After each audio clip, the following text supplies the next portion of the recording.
Hello guys, আমরা চললাম বাজার কলকাতা শপিং করতে। পকেটে আছে টাকা, রাস্তা আছে ফাঁকা, তো চলো যাওয়া যাক বাজার করতে।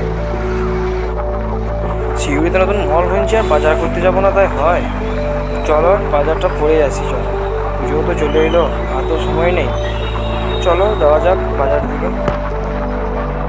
সন্দীপের এই জামাটা চয়েস হয়েছিল, কিন্তু দাম দেখে সে আর নিল না। আমি এই প্যান্টটা নিলাম, এটা ট্রায়াল রুমে ট্রায়াল দিতে এসেছি। আমরা বাড়ি চললাম, আমাদের বাজার করা হয়ে গেল। আর আপনার পথে একটা করে কাটলেট খেয়ে চললাম বাড়ির পথে। কাটলেটটা খেয়ে হলো পেশা বারবার ব্যঞ্জন। যাই হোক, বাজার করলাম। যাই হোক, একটা প্যান্ট আর দুটো সেন্ট কিনলাম।